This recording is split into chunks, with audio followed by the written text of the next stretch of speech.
Hello বন্ধুরা, আসসালামু আলাইকুম রহমতুল্লাহি ওয়া বারাকাতুহু। বন্ধুরা, সানটেক ভিডিও পক্ষ থেকে সাথে আছে আমি নাদিম এবং সেই সাথে স্বাগত জানাচ্ছি আজকের ভিডিওতে। আজকের এই ভিডিওতে আমি আপনাদেরকে দেখিয়ে দেব আপনার উইন্ডোজ ডেস্কটপ এবং ল্যাপটপে যদি কোনো ওয়েবসাইটকে ব্লক করে রাখা হয়, সে ব্লককৃত ওয়েবসাইটকে কিভাবে আপনি আনব্লক করবেন। আনব্লক করার জন্য কোনো রকমের থার্ড পার্টি সফটওয়্যার প্রয়োজন নেই, শুধুমাত্র একটি সেটিং এর মাধ্যমে আপনার ব্লককৃত সাইটগুলোকে আপনি আনব্লক করে নিতে পারেন। তো এখন আমরা চলে যাব কম্পিউটার স্ক্রিনে, কিভাবে আমরা ব্লককৃত সাইটগুলোকে আনব্লক করবো সেটা আমরা দেখে নিই। তবে যাওয়ার আগে আপনাদের কাছে রিকোয়েস্ট, আপনারা যদি আমার চ্যানেলটিকে প্রথমবারের মতো ভিজিট করে থাকেন, so please hit the subscribe button. আর যদি সাবস্ক্রাইব করে থাকেন, ইউ আর গ্রেট। সো এখন আমরা চলে যাব কম্পিউটার স্ক্রিনে, কিভাবে আমরা ব্লককৃত ওয়েবসাইটগুলোকে আনব্লক করবো সেটা আমরা দেখে নিই।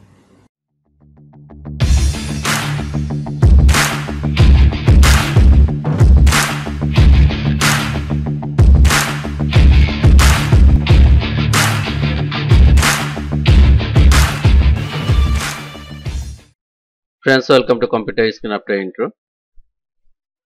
সো বন্ধুরা, এখন আমরা দেখে নেব কিভাবে আমরা ব্লককৃত ওয়েবসাইটকে কিভাবে আমরা আনব্লক করব। সাপোজ আপনার কম্পিউটার যদি কেউ কোনো সাইটকে যদি ব্লক করে রাখে, সেই ব্লককৃত সাইটকে কিভাবে আনব্লক করবেন সেটাই আজকে আমি আপনাদেরকে দেখাবো। এই কাজটি করার জন্য প্রথমে আমরা আমাদের কম্পিউটার স্টার্ট বাটনে ক্লিক করব।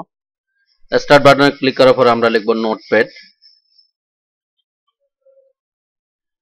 এখানে আমরা দেখতে পাচ্ছি নোটপ্যাড অপশনে, সো আমরা নোটপ্যাড অপশনটি ওপেন করব।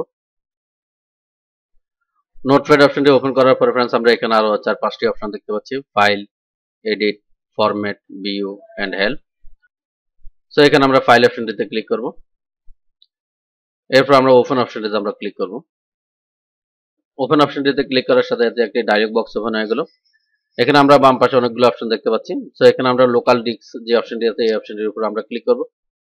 লোকাল ডিস্ক সি অপশনটিতে ক্লিক করার সাথে সাথে ফ্রেন্ডস আমরা এখানে আরো অনেকগুলো ফোল্ডারস দেখতে পাচ্ছি। সো এখান থেকে আমরা উইন্ডোজ যে ফোল্ডারটি আছে এই ফোল্ডারটি আমরা ওপেন করব। উইন্ডোজ ফোল্ডারটি ওপেন করার পরে ফ্রেন্ডস আমরা এখানে আরো অনেকগুলো ফোল্ডারস দেখতে পাচ্ছি। এখান থেকে আমরা সিস্টেম 32 ফোল্ডারটি আমরা ওপেন করব। সিস্টেম 32 ফোল্ডারটি ওপেন করার পরে ফ্রেন্ডস আমরা এখানে আরো অনেকগুলো ফোল্ডারস আমরা দেখতে পাচ্ছি।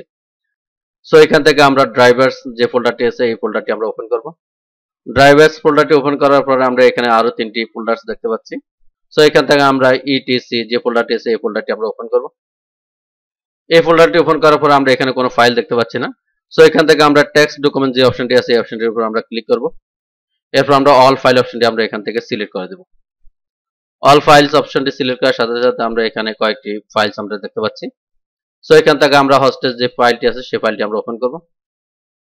ফ্রেন্ডস, ইতিপূর্বে যে ভিডিওটি আমি বানিয়েছিলাম সেটি ছিল কিভাবে আপনি আপনার কম্পিউটারে যে কোনো ওয়েবসাইটকে কিভাবে আপনি ব্লক করে রাখবেন।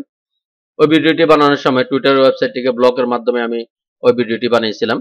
তো এখানে আপনারা দেখতে পাচ্ছেন আমি যে টুইটারের ওয়েবসাইটটি আমি ব্লক করে রেখেছিলাম সেটা আপনারা এখানে দেখতে পাচ্ছেন, twitter.com।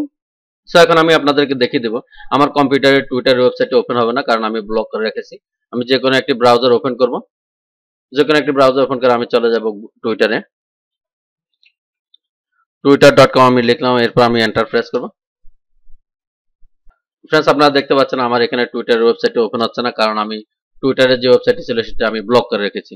এখন আমি যদি এখান থেকে আমার যে টুইটারের যে ওয়েবসাইটটি আমি এখানে ব্লক করে রেখেছিলাম সেটা যদি আমি এখান থেকে ডিলিট করে দিই, ডিলিট করে দেওয়ার পরে আমার কম্পিউটারে পুনরায় টুইটারের ওয়েবসাইটটি ওপেন হবে।